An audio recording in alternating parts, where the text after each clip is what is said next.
Once upon a time, a wicked witch locked a young woman named Rapunzel in a 564-inch high tower with one small window. To keep herself from becoming bored, Rapunzel sang with the birds, exercised with the monkeys, and learned geometry from the bees.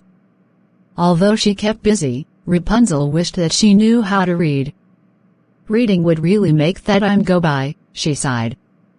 Whenever the witch came to visit or bring food, she would call out, "Rapunzel, Rapunzel, let down your hair." Then Rapunzel would lean out of the small window and let down her 562-inch long hair for the witch to climb. As often happens in fairy tales, a prince arrived by the tower one day. He heard Rapunzel singing with the birds and thought the songs are beautiful. Then the prince heard the witch's voice. Hiding behind a tree, he watched the witch climb Rapunzel's hair. When the witch left, the prince went to the tower and called out, "Rapunzel, Rapunzel, let down your hair." Rapunzel popped her head out of the window.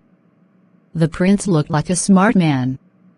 If you bring books for me to read, I'll let down my hair." "Then you can climb up and teach me how to read," she said. The prince agreed. The next day he arrived with some books and a measuring tape, but it was very hard to climb with the books under his arm. The prince could climb only 43 inches up the tower. "Only inches to go, but I must climb back down," he said as he slid down.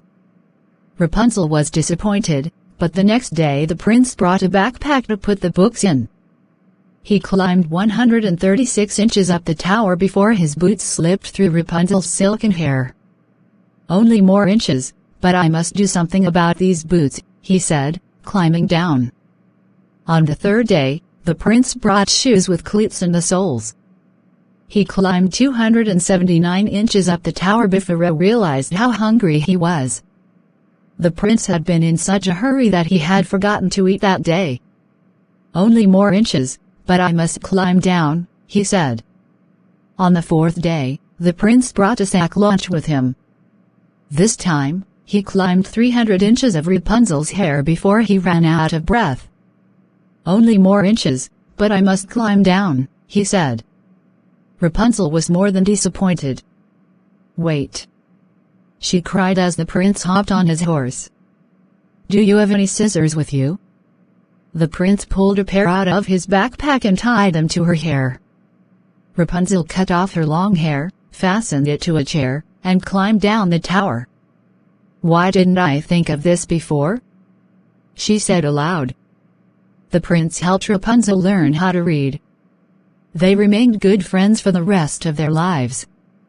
Later, when Rapunzel opened a wonderful children's bookshop in the village, the prince would often read aloud stories to the children.